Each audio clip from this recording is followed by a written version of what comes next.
Good morning, boys and girls. Good morning, Mrs. Tina. All right, today we're going to start our day with whole group reading, just as we do every day, and then we're going to go to our small groups, okay? So we're going to do comprehension first, and then we're going to do phonics. The goal of today's lesson was to focus on comprehension, questioning, and the reciprocal teaching model. So we've already done clarify. We're very good at that. We've already done predict. We're excellent at that too. We haven't done summarize, but we'll do that next week. And today our focus is on questions. So I have two essential questions. Are you ready? Yes. All right. The first one is, how can identifying in the book questions and in my head questions during reading help me understand a text? And a text is just the book, whatever you're reading.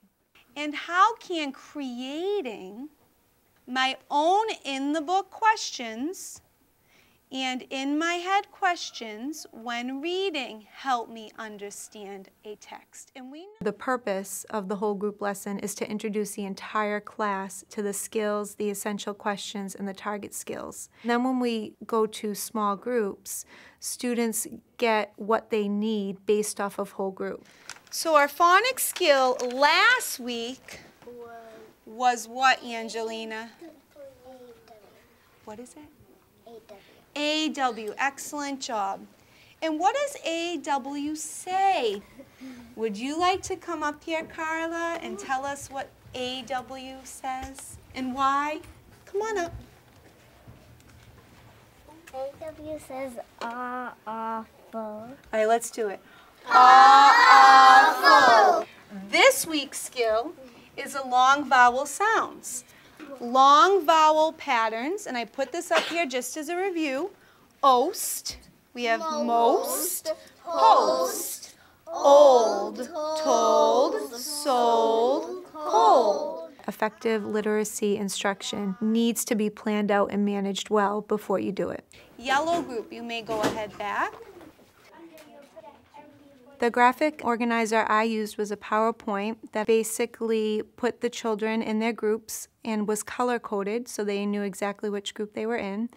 And it split the children up into centers, independent work, the teaching table. Now while we're reading, I want you to think of our essential question. What difference can a great idea make? Now Benjamin Franklin, we know, has a great idea, right? In his great idea, we want to find out if his great idea will make a difference. And we also have these essential questions. They're new today. How can identifying in the book questions and in my head questions during reading help me understand a text? The goal of the teacher table for all four groups was to focus on comprehension. What I wanted them to learn was how to identify in the book and in my head types of questions. We're figuring out, is it in the book or is it in my head? Will you read please for us, honey? Ben? Ben stretched his arms and let out a yawn. Candles could be tall or short, fat or thin, and even different colors, but there was nothing fun about candles for Ben. But there was nothing fun about candles for Ben. Why is there nothing fun about candles for Ben? Ooh, I see in my head. Why did you pick in my head, Oscar?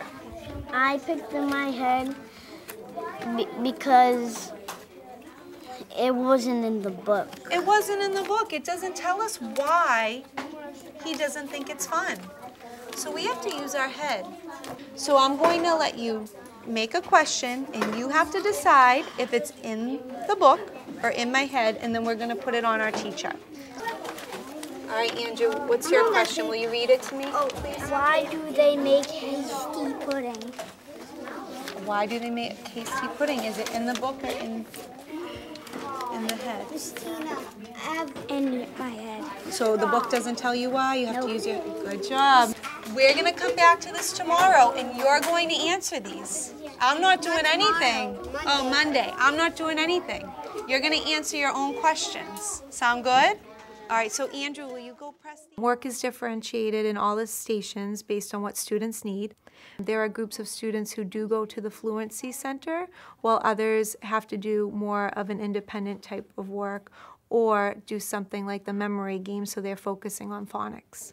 They need to know their expectations at the centers and what to do there. If students do not know what to do, it's going to lead to chaos. Machines help. But it is art. At Sentence Scramble, students are asked to put sentences in order based on their academic levels.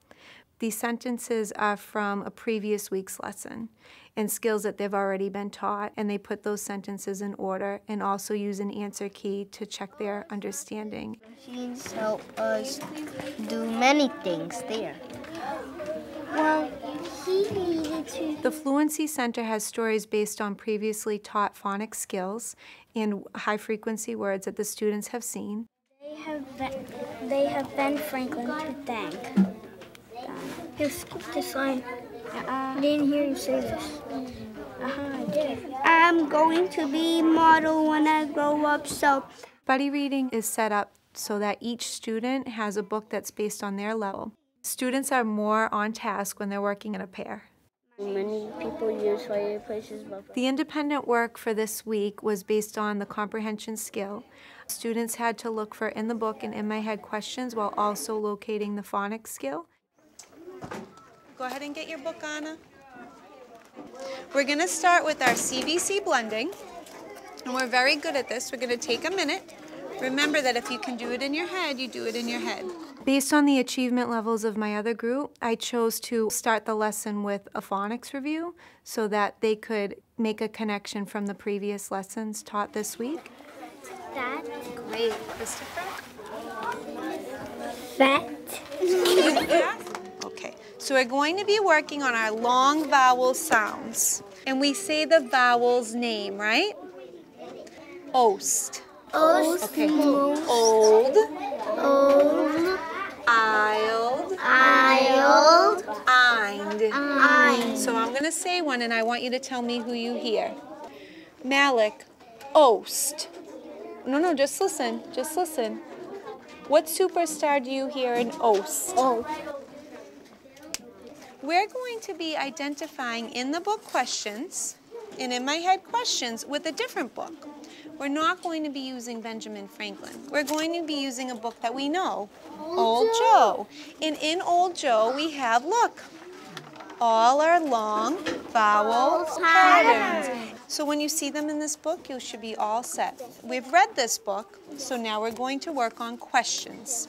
Number one, let's read number one. Can you read it for us, Christopher? Where does Old Joe live? All right, Christopher, is that a question that's in the book or in your head? Book. Good, let's go to number two. What is Old Joe's home? I'm gonna use this. And you'll be using these soon once we get really good. It's in my head. What is Old Joe's home? You can still look in the book and read the words to help you, and then use your head to think about it. What is Old Joe's home?